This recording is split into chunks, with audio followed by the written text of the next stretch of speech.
What's up, everybody? Jared Silberkleit and Austin Keeney back here with another edition of Call to the Bullpen. Today is Monday night, August 27th, and we've got tons of news this week. It was a really newsworthy last several days in both baseball and football, so let's just not waste any more time, dive right into it. The Yankees are coming off a huge weekend in Baltimore in which they've done what a lot of people, including me, myself, I kind of wrote them off in the division race. I didn't think this was possible. I said they had a chance, and you told me I was dumb. I did. I said that not only were you wrong, I said that it was physically impossible. But here we are, and as of right now, I mean, the Yankees are currently... They've got themselves into such a mess against the White Sox right now. This game's been really frustrating, but nonetheless, they're currently only 6 games back in the AL East, and what that means is that the Yankees, at this point, control their own destiny in the division. It will be tough, but they now have a pretty realistic chance to get back up there in the division race. They could potentially win the division if they can. I don't know if I would call it realistic. I would say they definitely have a better chance than they did before, but realistic is it's still going to take a lot of stars aligning for the Yankees to have a chance to win it. I mean, can they sweep the Red Sox for 6 games, but that doesn't mean they're going to beat everybody else while the Red Sox loses constantly. Well, yeah, and the key is keeping pace with Boston until you get to those series in mid-September. And obviously, this sounds like Homer talk, talking about sweeping a team twice that just swept the Yankees in 4 games the last time they played. However, I think the point here is that the Yankees control their own destiny, and although it will be challenging, it's a case where if they take care of their business from here on out, if they win those games against Boston, then the end result is them finishing ahead of them in the division, and we didn't think that was even remotely possible just a couple weeks ago. But this weekend, I mean, what happened? The Red Sox, they ran into a hot Rays team, and they got a little bit of taste of their own medicine getting swept by the Rays. And this was the first time the Red Sox have been swept all season. Yeah, it was ugly. Not fun for a Red Sox fan, but for Yankees fans, after being swept by you guys, we hope that you keep playing the way that you are. And Mookie Betts, I mean, the batting average, the astronomical batting average, which, don't get me wrong, the guy's still batting in the 330s, but it's... Which is not even real. Yeah, but now he's come back down to earth a little bit. He's kind of had a slow last few weeks. So with him coming back down to earth, Martinez had an off day on Sunday.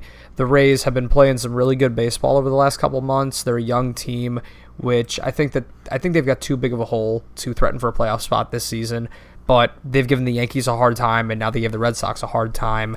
And the Red Sox actually lost 5 out of 7 this week because they split a series with Cleveland, who's obviously been playing extremely well offensively. They're actually starting to go on a little run resembling last year's push going into the playoffs. The bats are really getting hot when you look at Ramirez, Lindor, Encarnacion. I mean, they're putting up runs in bunches.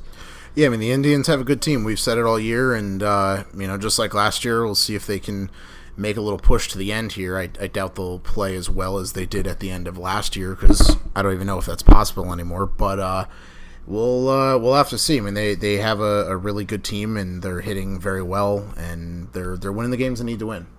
Yeah, and they play in an easy division like we talked about, but it's about taking care of those bad teams, and that's why they've been able to keep a 10 to 15 game lead in the division all year, and taking care of the bad teams. That's what the Yankees did on this road trip, because I know that people were really upset after they lost that game to the Marlins, but I think people were getting a little worked up over one game, although it did look ugly because it spiraled out of control near the end, and Aaron Boone took a lot of flack for putting Chance Adams in there. It was a 5-3 game at the time, and his rationale was, well, if it was a 1-run game, I would have gone to Chad Green, but because it was 2 runs, he went with Chance Adams. So what he's saying there is, at that point, in his mind, the game is out of reach. 2 runs, but if it's a 1-run difference, then Chad Green goes in the game. Which I don't get. I mean, I don't think he has any clue what he's doing when it comes to pitching and the bullpen and managing the bullpen at all. I mean, he seems to leave guys in for way too long. He seems to not put the right guys in the right situations. I don't know what he's doing. I don't know who he's listening to or if he's looking for advice through a crystal ball. but it's not going well. I mean, I don't think he's managing the bullpen the right way. It's really interesting with him because I think that Aaron Boone is completely the other way. All the things that I didn't like about Joe Girardi, I thought that Joe Girardi tended to overmanage. I think that he was a little too jumpy with bringing in pitchers to face one batter and then yanking them right away. I think that I don't think that you can have lefty specialists anymore in baseball. I think that that is a waste of a pitcher. I think that, guess what? Some people are right-handed and some people are left-handed, and a good pitcher is a good pitcher, and you should trust him to get people out no matter what, no matter whether they bat left-handed or right-handed. I don't think you're correct. I definitely think there is still a huge need and a necessity for specialty pitchers. I have seen, you could prove it statistically that certain pitchers pitch better against certain batters, lefties versus righties, righties versus lefties, whatever it may be. I don't think just throwing the starter or whatever reliever you want against a certain guy makes the most sense. Some guys just have better stuff. Some batters can't hit certain pitchers, even if they're the worst pitcher on the planet. Some guys, it will be 300 hitters their entire season, but that one reliever that they face, they're 0 for 30 against. So I don't think you're correct. I think no matter what team it is, there is a need for specialty pitchers. Well, let me reiterate. I am a fan of programming against certain matchups. I'm certainly a proponent of, if there's a David Ortiz coming up, in a big situation, you've got a lefty coming in to get him out. But I don't agree with, if he gets the out, then we have to bring him out of the game right away. No, yeah. But I mean, then again, if you have, look at a Judge Stanton combination, or, I mean, granted that doesn't make the most sense because that's righty-righty. But, if you have a power righty and a power lefty, and you bring in a power lefty to face one of them, you're not going to leave them in to face the next one when statistically that next batter hits better against that pitcher. Well, I mean, you look at left-handed starters. They're playing left-handed starters in the league. You think Clayton Kershaw, they're worried about matchups with him? You think they're worried about Clayton Kershaw throwing against right-handed batters? Some guys are just better pitchers than others. Well, the point is, if you're in the major leagues, you should be able to be a major league pitcher. If you're a bullpen guy, then on a good day, you should be able to throw your inning. Throw your full inning, whether you're right-handed, whether you're left-handed, whatever. And that was the one thing that drove me nuts about Girardi, because I thought that there were so many moments with him where it's like he was so obsessed over the matchups and the metrics and all that stuff that you would burn through relievers and then get to a game that was tied in the ninth inning, and if the Yankees happen to win on a walk-off, then that was just a blessing, because you thought that, oh my gosh, if this game goes to extra innings, they're not going to have anyone left. However, that being said, now that the Joe Girardi rant is out of the way, I think Aaron Boone is way too far the other way. Yeah, I think he's doing the opposite. He's leaving guys in for 105, 110 pitches until they blow the game to bring in relievers that are irrelevant when you're down by 3, 4, 5 runs at that point. You have got to read pitchers. You have to know when they're struggling. Yes, I agree that a top-level starter in the league, or really, I'm going to go out on a limb and say any major league starter, if they're rocking and rolling and their stuff is good and they're proven to have the stamina, they should be able to throw 100-plus pitches on a good day. So that means that if a guy is cruising through 7 innings and he's at 94 pitches, and I mean, 94 pitches. He's like Severino or Chris Sale. Yeah, on games that they're giving up 1-2 hits, and there's 70 pitches in 7 innings, or even 80 pitches in 7 innings. Can you push 100? Of course you can, because they've given up 2 hits the entire game. But guys that get into situations where they're walking a guy or giving up a deep fly ball for a sac fly, 2 batters in a row, or a couple singles and then a sac fly for a run, you got to see the writing on the wall. When batters are putting the ball on the warning track 2-3 batters in a row, at some point one of those is going to go a couple feet farther. Exactly, and that's what we just saw with Tanaka. We're watching the game right now. Just so you know, time recording, we're watching in the 7th inning right now, and it's like Tanaka runs into trouble in the 6th, and all right, he wasn't quite at 100 yet, but what did Boone do? He threw him out there for another inning. He escaped the inning, only giving up 1 run, but just what you're talking about, a lot of those warning track balls, and really, if the placement and, the timing was a little bit better on some of those swings, Tanaka easily could have given up 3 more runs in that inning. It was inexcusable. Yeah, I mean, even the White Sox right now, the White Sox starter, and I apologize, I don't even know who this is because they're irrelevant. He is 102 pitches in. He walked the last 2 batters on 9 pitches, maybe 10 pitches. I didn't see the second count for the second batter. I mean, they're in a different situation. Well, though. Correct, but either way, it's the same concept. You're at 102 pitches. Carlos Rodon, by the way, for our listeners. Yeah, Carlos Rodon, whoever the hell that is. Walks 2 batters in a row, and they're leaving him in there to face the next guy. Granted, yeah, you're right. They're in a different position. They're not anywhere close to a playoff race, nor will they probably ever will be. And they popped him out. Anyways, so I don't know. I mean, I think Girardi, you're right, was on one side of the spectrum, and now Boone is on the opposite. He's leaving guys in too long. He's not putting the right guys in when they need to be from the bullpen. I don't know if he's the manager people thought he was going to be. I said it from day one. He's going to be a Brian Cashman. He was there to be Mr. Personality. Yeah, and he's going to be a Brian Cashman. The Steinbrenner kid's yes man. He's going to do everything they tell him to do, and he's going to be the opposite of what Girardi was, because Girardi didn't really want to listen to them, and he argued, and Boone's just sitting there as a puppet. He was stern, and Girardi, although I disagree with some of his decision-making, especially the way he managed the pitching staff, this guy, he knew how to light a fire under the team, and I think that he was the type of coach, the type of leader that you really wanted to go to war for. He was the type of guy who, if one of his players was getting thrown at or something like that, he would go out there and fight for his team. You could see the fire in his eyes. You know? I mean, look at A-Rod. I mean, he went out there and screamed and yelled and wanted to start a war when A-Rod got hit a couple years ago. Against the Sox. Pretty iconic moment right there. Yeah, exactly. One of his highlights of his career, and he screamed and yelled and kicked dirt and threw a fit until something was done about it. Granted, I really don't think anything was done about it to justify it, but either way, Boone, I can't tell you a moment where I've even seen him come out of the dugout to argue a call at all.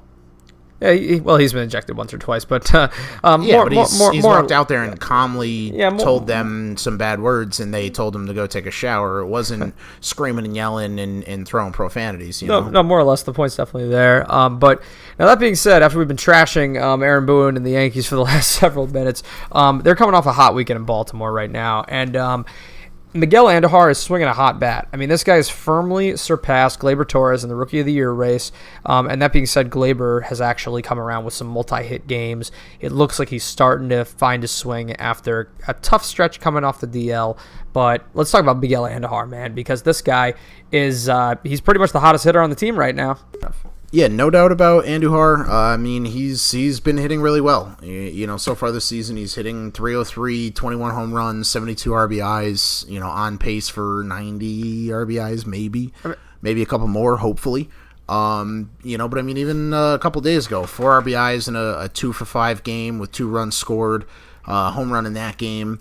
A week before that, he was a triple short of the cycle, went 3-for-5 with a home run, a double, 2 more runs, 3 more RBIs. So I mean, this guy is smoking the ball. He's been an extra base hit machine all season. He's the major league leader among rookies in extra base hits, and I mean, I think Gleyber was the sensation for a while because he was enjoying a really big power stroke, but now I think people could see that Andujar has been the Yankees' most consistent hitter all season. I think that the whole year he hasn't really slowed down at all. I mean, certainly he's enjoying a greater power stroke now than he was in other months, such as July, but the guy has been consistently making contact on the team, and that's something that the Yankees have been lacking. A lot of guys that are swinging for the fences constantly. So, especially with their injuries, he has been huge for them.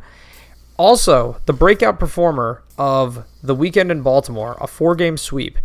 Of all the guys in the lineup, it was Luke Voigt, the new acquisition, first baseman, getting some playing time because Greg Bird has been really... Greg Bird can't hit the ball to save his life, and his attitude's terrible. We talked about it last week. We won't get into it too much because, like I said, we talked about it last week. But He's awful. I mean, the bird cannot take flight. The bird is grounded. He is just not doing well. Do you see him losing a starting spot to Luke Voit or even somebody like maybe Neil Walker? You see the Yankees maybe trying to pick up a first baseman in some of these waivers that are going on? What do you think? I mean, I think that first base is not a huge concern for the Yankees because of their lineup depth, especially considering that they're about to get Didi and Sanchez back within the next few days. Aaron Judge, they're obviously still waiting on. His progress hasn't come along like they've hoped, but first base is not a concern for this team because at full strength, the first baseman is hitting like 8th in this lineup. So they're not expecting a whole lot. So it's like if Greg Bird was just half as good as they hoped he would be just fine. But the guy's been batting .200 all season. And here's the thing. I know when Greg Bird hits a home run, it looks gorgeous because when it goes out, he absolutely murders the ball, and you think that this guy it's like a Ruthian swing. But the bottom line is, this happens once in a blue moon. It doesn't happen. Not even a blue moon. A blue moon happens more often. It does not happen often enough. I mean, this is not an Adam Dunn who is hitting, 250 isn't the greatest batting average in the world, but he's got 40-something home runs. Like, no, the guy literally has 11 or 12 home runs all season, and he's hitting 200, and I could probably come out of retirement and hit better than he is. He's whiffing. It's bad. The guy's whiffing like crazy, and he just seems very just immature at the plate.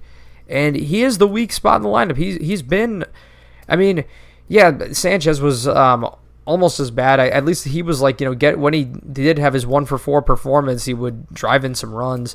But I think Bird has been the worst hitter on the team this year. And the way Voit not only mashing the ball, but hitting for contact a little bit so far. If he can continue to produce at just a moderate level, I think that you're going to see at minimum a platoon situation, if not Voit completely taken over. Because if he stays hot, you can't deny him a spot in the lineup. I think Neil Walker is a guy that they're just going to kind of plug in here and there when they want to rotate the infielders, give somebody a day off, rotate the DH thing a little bit, do what they got to do there. But I think that the spot's there for the taking. I think that the attitude with Bird was a huge factor too. So, Luke Voit, he had a big weekend in Baltimore with that really clutch home run on Friday. And, it carried over, and the opportunity is definitely there for the taking. Definitely. And, just a few more quick points of the Yankees. Didi's making progress with that injury. Hopefully he'll be back relatively soon. He said that he's ready to go. He said he's just waiting on the team to clear him. And he saw the doctor today. He said that if he was asked, he could play tonight. And he's still got some pain, some very mild pain, but it's healed pretty quickly. This was really just a freak accident with a bad bruise. There's no break or anything like that. So he's just waiting out a few more days. Yeah, and Sanchez tonight actually is making a start with AAA. And Boone pretty much stated that he's going to be the starter no matter what. Obviously they'll rotate Romine in, like we said, with a platoon kind of thing. Every few days. Every 4 or 5 games here or there. Maybe a little more often as we get towards the end of the season, depending on what the standings are and if we're going into that wild card game or whatever's going to happen there. But I got to talk about this with Gary because I'm all for giving the guy another chance. Obviously, he has way too much promise, way too much raw talent, and he not nearly enough. We haven't seen as much of a sample size from him to completely write him off, even though he was hitting 188 throughout the first half of the season. But his defense concerns me still, and really, if you look around the Yankees infield, there are some growing pains right now defensively because you've got Glaber, you've got Andujar, and then if you have Gary Sanchez, those are a lot of defensive holes right there between guys that really need to step up their fielding ability. I think that playing solid fundamental defense is key to a championship reign. It's kind of the most overlooked aspect of the game, but when you're making wild throws and letting balls pass you, you're giving away bases, you're giving away runs, and that's something that they just can't afford to let happen. Yeah, and hopefully they'll step up to the plate and do their thing. But enough on the Yankees. Let's move over to some of the other divisions. The Cardinals, easily one of the hottest teams in baseball right now. They're certainly the hottest team in the National League. That's for sure. Yeah. And I mean, if not, like I said, maybe the entire major leagues, but they're making a push for that division. I mean, right now, if the season ended today, they would host the wild card game. So it's impressive coming from where they were, seeing as nobody thought they were even a team that could have a chance to make it. But the fact that they're potentially challenging for the division, they're 7-3 in their last 10, and they're only 4 back from the Cubs right now. I mean, well, this is what happens when you have a division that's rich with competition, and you've got some teams. You've got some solid teams that have glaring weaknesses that their competition is able to exploit.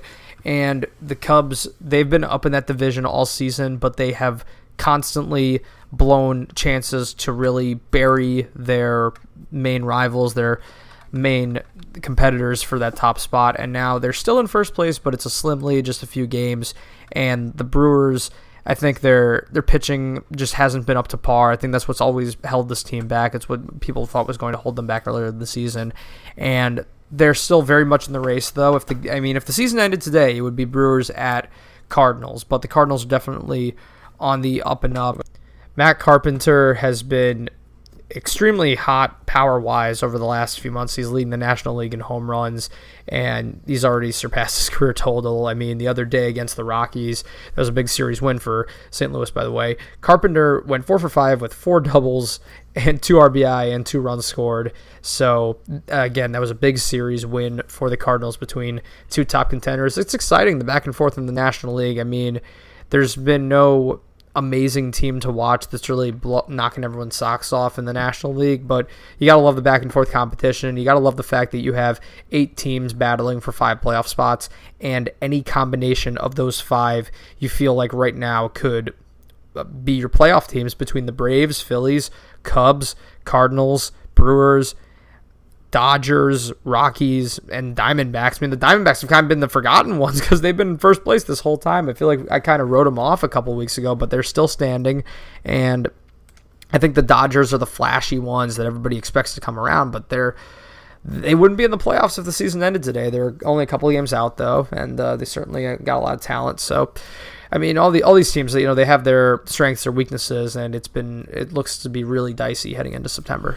Yeah, I mean, what a treat for us baseball fans, though. I mean, we're definitely going to get to see some great baseball and some great races. The West is only a game separation for first place in 2.5 with one of the teams, and the Central's separated by 4, and the East is separated by 3. The Cubbies are waiting on getting Bryant back. He should be back within the next few days, they think. Yep, he if I'm correct, he started in AAA today. I believe so. He did a rehab start in AAA, so he should be back relatively soon. And they also traded for Murphy over there, Daniel Murphy. I mean, that's a big pickup for them. Only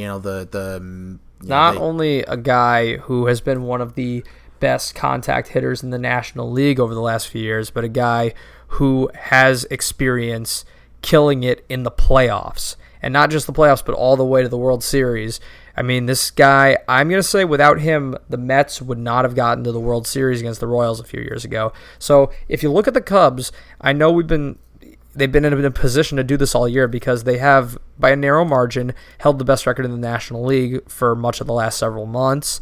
They have a ton of talent on that roster, and this lineup should kill it at full strength. I mean, you think about if you can get Murphy, Rizzo, Bryant, and Javi Baez, who's been phenomenal all season. And defensively, I mean, he's definitely one of the best defensive players out there. But I mean, with the stick, though, I mean, he's a front runner for MVP at this point. So you think about what this lineup can do at full strength. And, with Zobrist, too, they've got a lot of depth right there. They really have the potential to cause fits for opposing starting pitchers, especially against competition that really lacks a lot of depth with quality starting pitchers. I think that you've got a lot of teams that have their ace, but not much behind them. So the Cubs, if they get it right, if they really can get rolling, this team should be the favorite to win the National League.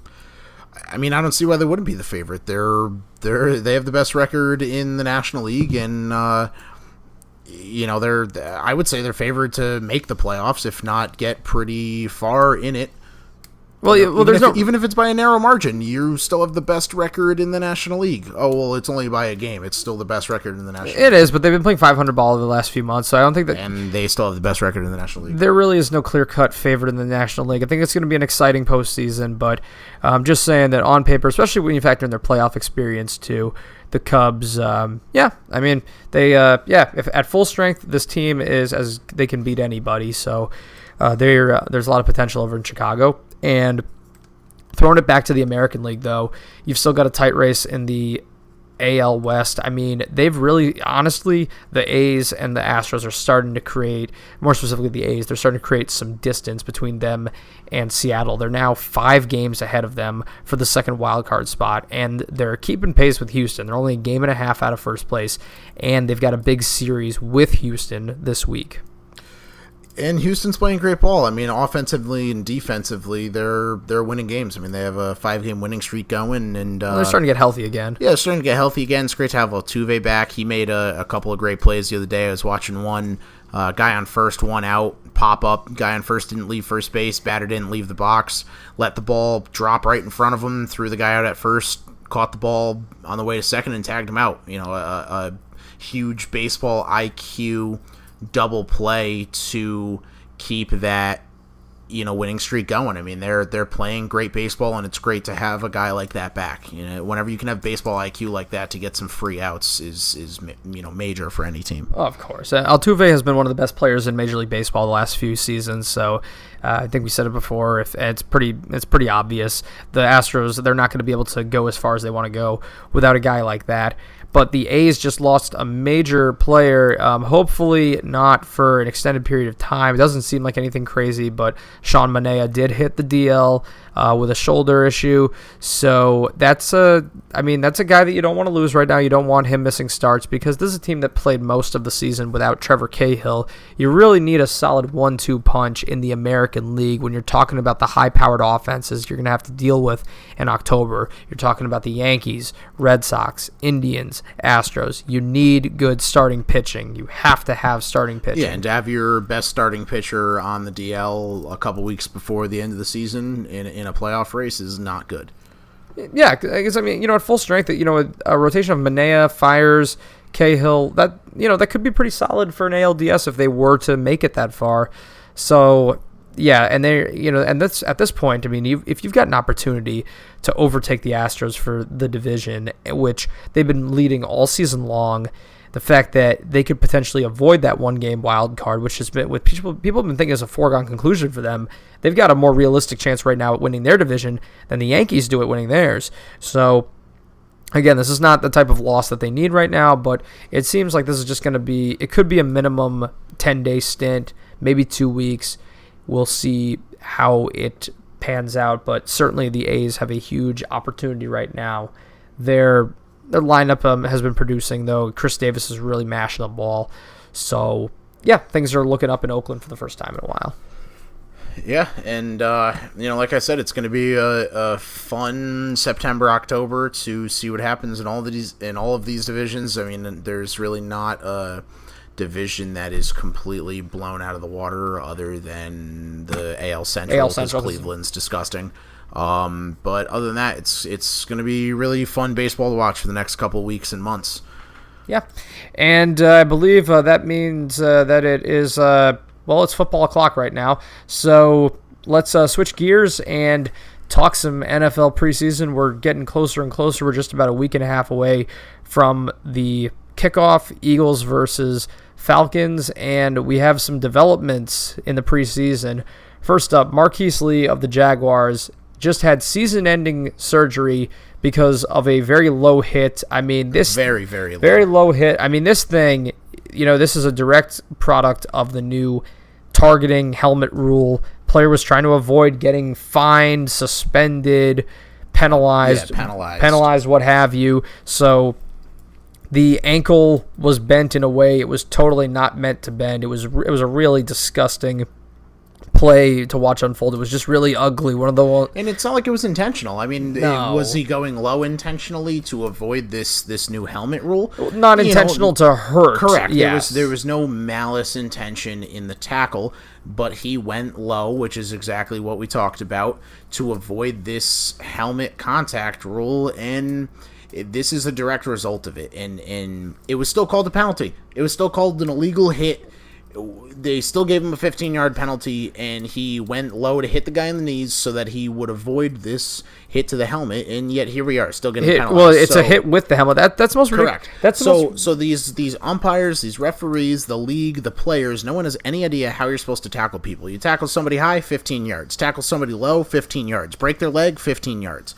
No matter what it is, if you tackle a single player, you're going to get a 15-yard penalty. That's what's apparently going on. And you can't tell me that this is promoting player safety. You cannot tell me that it broke the guy's leg. You cannot tell me that taking out somebody's leg when they have minimal padding down there is more dangerous than taking the helmet to their power box where they've got, number one, more body mass. Number two, this excess padding, they're going to lose their wind for a few seconds. I mean, listen, football is a contact sport, and yeah. It's not a break your leg because we don't want you tackling somebody's sport. I am all for, the CTE thing is absolutely real. We have to protect the brains. I totally understand. No helmet to helmet. But you can only place so many restrictions on tackling before you completely damage the integrity of the game. I mean, what are these players supposed to do, especially when the referees don't have a clear explanation for what the correct form of tackling should be and what is acceptable and what is unacceptable? And now you're seeing players getting injured trying to dance around these loose, undefined rules, and it's not right that the Jaguars, who are already thin at wide receiver, or any team and any player, nobody should have to break their leg because the NFL has no idea how to allow other defensive players to tackle offensive players. No doubt. And with the Jaguars, it's a big loss for them to lose Marquise Lee because, I mean, this is a team that was already coming off losing Allen Hurns, Allen Robinson in the offseason. You've got Blake Bortles, who has his limitations. I think that he was about as good as he was going to be Limitations. He's not even a good quarterback. He was okay last year. He's not good. By Blake Bortles standards, which is like saying Matt Harvey's a good pitcher. He was decent enough that the rest of the team was able to make up for his shortcomings because you've got an absolute stud running back and potentially number one overall defense. But my point being, Blake Bortles, if you're going to go with him, he needs all the help he can get. And now I think if you're the Jaguars, I mean, I think we've said it before that this injury was just completely senseless and did not need to happen, and it's got Goodell's fingerprints all over it. But now if you're the Jaguars, the position you find yourself in, I think you have to go to Dez Bryant at this point. I don't know if you Who else is available? You're not wrong. I mean, I don't know if you have to. Should you? Maybe. Will he? I don't know. I mean, he's going to go from Tony Romo to Blake Bortles throwing to him. I mean, is he really going to help at that point? But no, I hear what you're saying. I don't know if he's completely for it, obviously. I don't know. I'm indifferent. I'm indifferent. It's tough. The thing is, Dez wants to get paid. He turned down an offer from the Browns for under $5 million. He thinks that he maybe, and hey, I mean, that could have actually created kind of a pretty potentially great wide receiver combo over in Cleveland. You think about, they just activated Josh Gordon, and you think about Josh Gordon, Jarvis Landry, and Dez Bryant. That could have been something over there in Cleveland with Baker Mayfield. I mean, but it's not going to happen. Dez turned it down. Didn't think it was enough money, so maybe he's asking for a little much. But I think that the guy, while never, in my opinion, even close to being a top 5 in the league, he's not an Antonio Brown. He is not an Odell Beckham, but nonetheless, he's a playmaker on offense. He is definitely worthy of a starting role on a team. And at minimum... Chad Johnson's still out there. At minimum, a number 3. And with the Jaguars, Dez absolutely would be number 1 right now. I mean, Keelan Cole had a pretty good rookie campaign, but you've got nobody behind him. Safarian Jenkins at tight end, kind of whatever. But...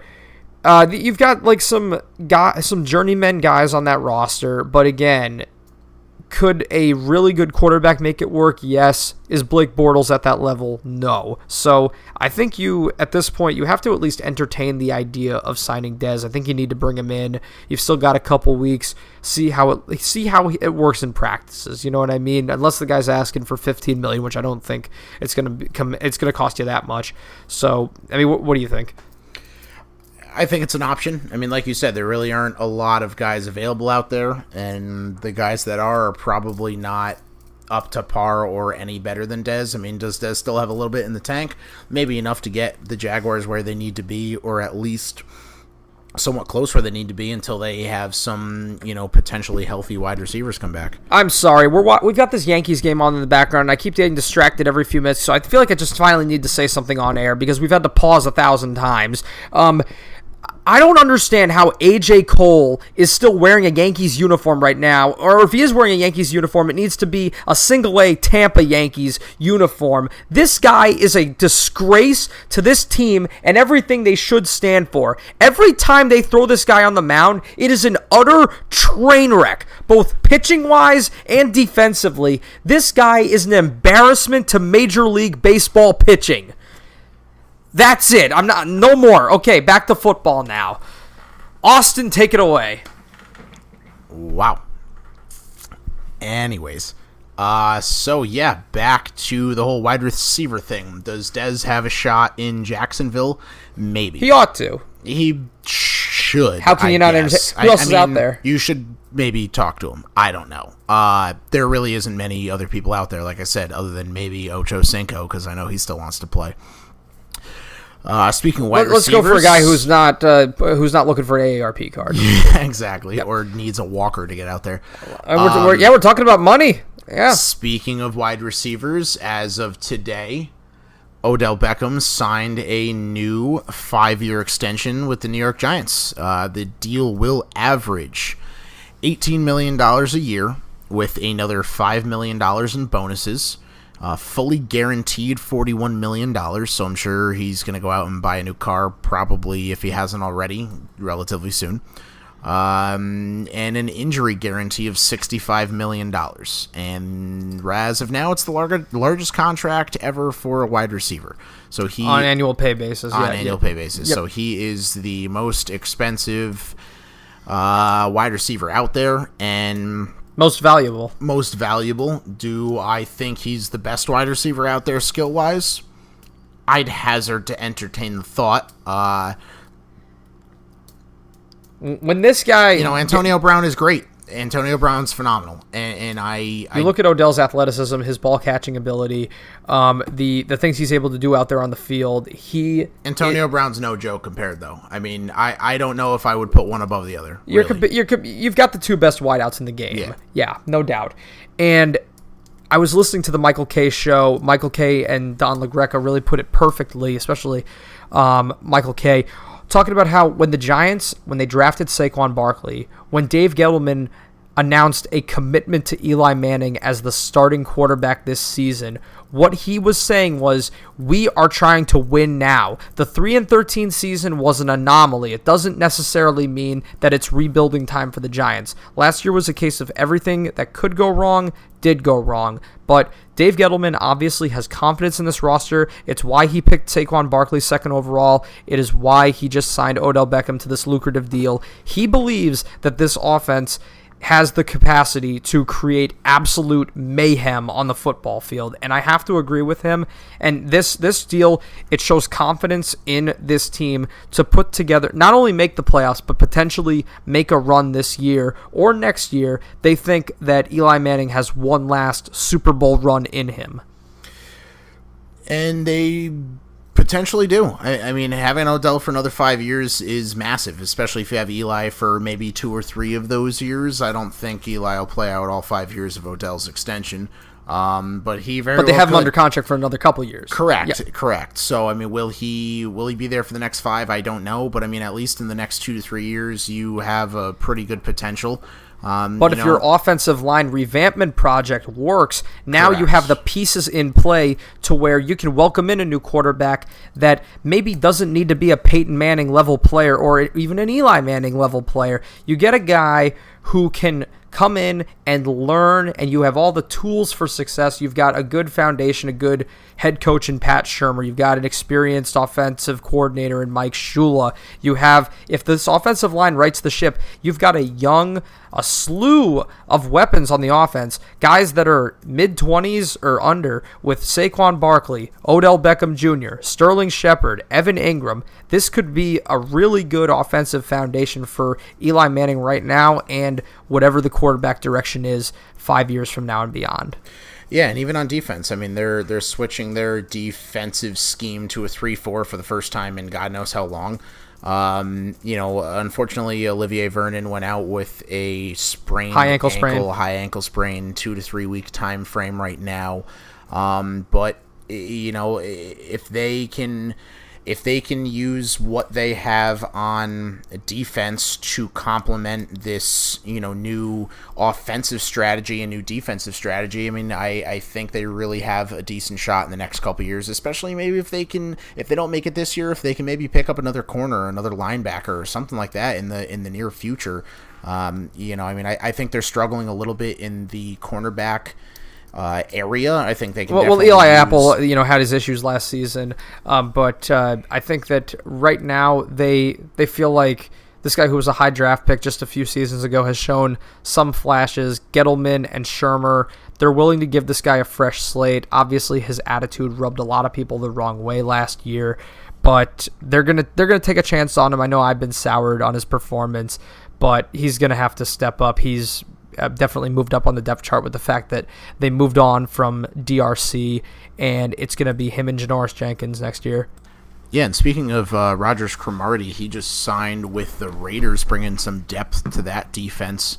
Signed a 1-year, $1 million contract, minimum salary. So, good for him. Well, it's good they found a home. I mean, Gruden, gets an experienced guy trying to light a fire under a defense that underperformed a little bit. I mean, Rogers Cromartie was pretty good in his run with the Giants, but I think they just felt it was time to get younger overall. You got an aging player. He's 32 right now, so.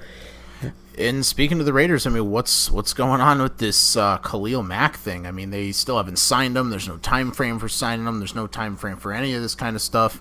And, I guess he's getting closer and closer at this point. He's been saying he wants to be a Raider for life, and here we are. He hasn't even been on a practice field yet.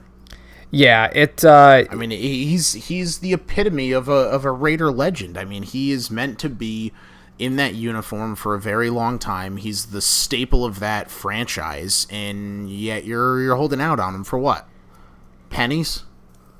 Yeah, teams, they run into this with players all the time during preseason, guys sitting out until they get paid what they feel they're worth, and it's, the time to deal these players, the window continues to close more and more the closer you get to kickoff, because teams are starting to consider less and less the possibility of adding more to their current scheme unless there's a drastic change of circumstances such as an injury. So we said a couple weeks ago that the Jets could have been a home for him, but I just don't see it at this point. I think that at this point, it's like you either have to come to a deal or you have to move on. You're wasting time. You're wasting everybody's time. You're wasting his time. You're wasting your own time. I mean, there's absolutely no reason that you should be holding out at this point. I mean, unless he's $100 million off from where you are, then figure it out, I guess. But I don't see why you're holding out on the guy. I mean, this is not a Mark Sanchez. This isn't a Andy Dalton. This isn't an irrelevant player or a mediocre player or a somewhat decent player. This is Khalil Mack, one of the elite, if not one of the best, if not the best defensive player in the entire league. I mean, he's a phenomenal player. Like I said, he's a staple of that defense. He's a staple of that franchise. He deserves to be there, and I don't know why. I don't get why you're holding out. Also in NFL headlines, Carson Wentz has still not been cleared for contact by the Eagles team doctors. So here we are about a week and a half from their season kickoff, the Super Bowl champs against the Falcons, and the Eagles don't know who their starting quarterback is going to be. I mean, Nick Foles has been taking reps with the first team, but the Eagles still say that if Wentz is healthy, he's their guy. And this isn't a setback. This is not a new injury. This is him trying to come back in under a year, in about 8 months or so, from a torn ACL. So are they rushing him back? What's your take on this? I mean, I think they're rushing him back. I think Foles could do the job for the meantime. I mean, obviously he did the job last year, and he did it pretty damn well. So, could they get away with a week or two with Nick Foles? Probably. I don't know. I just don't want to see the guy come back and get hurt. I don't want to see him rush back from an ACL injury and blow it out again. You could ruin your career. You do that a second time in 2 years, and I don't see why you have a shot to continue to play. At a young age. I know this is kind of a really different comparison, but you keep thinking back to RG3, that playoff game, when he first sustained that leg injury, and Mike Shanahan just wouldn't take him out of the game. And I think looking back on that moment, it was that moment that really changed his career forever. And it took a once promising young player and turned him into one of those what could have been stories. And if the Eagles aren't careful with Carson Wentz, it could wind up being the exact same thing. And with Nick Foles, you have to take into consideration that a whole season with him, I don't think would turn out exactly like that playoff run did. No, but he's obviously comfortable with the same players on offense. You got a lot of tools for him to succeed. I also don't think it'll be a full season. I mean, obviously, if they say he's a week or two away, obviously, if he gets hurt again, then you're kind of stuck with Nick Foles for the entire season. But, I think if they give him a week or two of rest, it'll help in the long run, I think just for the rest of the team's sake, I think that they should have continued with business as usual with Nick Foles, especially if the uncertainty was to this level with Carson Wentz. They really should have just kept game planning with Foles and treated it like it's gravy. If Wentz comes back early, and when he does come back, they'll work on it. And I know it's tough because he is your younger option, your option that you feel has the more potential and longevity. So I get it. You want to prepare him with the first team, and you want to prepare Foles with the first team in case anything happens. But for the sake of the rest of your offense, you have to. The best teams have the quarterback identity. And yes, Foles stepped in last year abruptly, but I think for the rest of the team's sake, they're in kind of a tough position right now, and it's that kind of uncertainty that can lead to communication breakdowns and potentially other issues, not to mention, obviously, Wentz's health is a concern. And now that we're through with that, it's time for the most fun moment of the show. It is time for the moment of the week. And, we've got two doozies right here. First of all, Tom Brady hangs up on a radio interview due to questions, apparently, allegedly, according to Tom Brady, they were inappropriate questions that were not okay to ask about Alex Guerrero, his personal trailer, who makes sure that Tom Brady has exactly 2.44 milliliters of Himalayan pink salt on all of his food items. And he was asked repeatedly about why the trainer wasn't on the team playing. And I'll empathize with Brady to the point that this really a pressing news topic that should have been brought up, but come on. To hang up the interview over questions over your trainer, I know the questions would seemed a little silly and unnecessary, but don't you think this is a little bit of an overreaction? Just say why he wasn't there. The guy's not even on the team. Who cares? Just answer the question and move on. Did it really hurt your feelings that badly? Yeah, it definitely unprofessional and uncharacteristic of him to just, all right, hey guys, I'm done, see a click, and you can hear him hanging up, and the microphone kicks off, and it's over and done with. But obviously, like you said, he must have thought that it was inappropriate. So, and for mine, we're gonna stick on the same topic of football. In this past week, the Cowboys against the Cardinals combined for 8 total turnovers during their preseason game, which was a 27-3 loss to the Cardinals. I don't believe Dak started in that game. Dak didn't play at all. Dak didn't play at all, so you had 2 backup quarterbacks playing who combined for 3 interceptions, 2 forced fumbles, which 3 of them were muffed punts. 2 of them were muffed punts, give or take, so a couple of them were not necessarily the offense's fault, but the special teams' fault. I know it's preseason, but you're not preseason week 1. This isn't mini camp. This isn't training camp. This is, a week before the regular season, a week and a half before the regular season.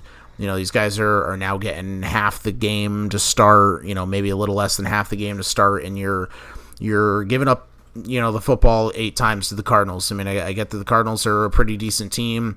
I'm sure Pat Pete had one of those picks, but, pretty ugly for the Cowboys to give up 8 turnovers in a game, regardless of preseason or regular season. You definitely got to try to figure that out before.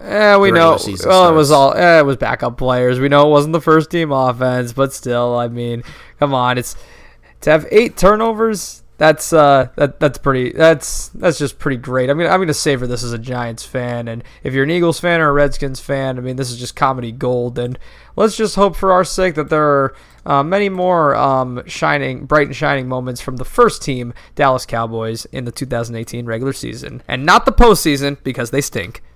And they probably won't make it. And on that note, that is going to wrap up episode 5 of Call to the Bullpen. Do us a favor, check out our Facebook page, give it a share. It's at Call to the Bullpen Podcast, or if you type in the full link, facebook.com/Call to the Bullpen Podcast. We also have our website, Call to the Bullpen Podcast.libsyn.com, Libsyn. And we're also available on Spotify and now iTunes as well. Yes, we are on iTunes as well. Check us out, look us up. Definitely give us some feedback. Go on the Facebook page. We've posted some links to some articles, videos, things we found interesting or funny, or just news topics in the sports world. Yep. Give us your feedback. Give us some thoughts. We'll give you some shout-outs. And also, please, on Spotify and on iTunes, review our podcast. Give us a review. It'll help us get noticed a little bit more. Even if you share us to your friends, sharing us around the world by giving us a review is a huge help. Make sure you listen, make sure you post, make sure you share. Sure, no doubt. And on that, just before we sign off, want to let everybody know that next week's episode is going to be an NFL only episode. We're currently working on having potentially at least one guest co-host. We are doing a comprehensive, all-inclusive NFL season preview. We are going to address every single team, every division, every potential, what we think might happen as far as the playoff scenarios at the end of the season. We're not talking any baseball on next week's show at all. This is going to be all NFL season preview. We're really going to break this down and let you know what we think is going to happen with the 2018 season and the 2019 race to the Super Bowl. So, yeah, that's all coming your way. Really excited about this. We've been planning this and prepping this for the last month, so really excited to see what we can come up with. And with that, we are called to the bullpen. And we're hanging up.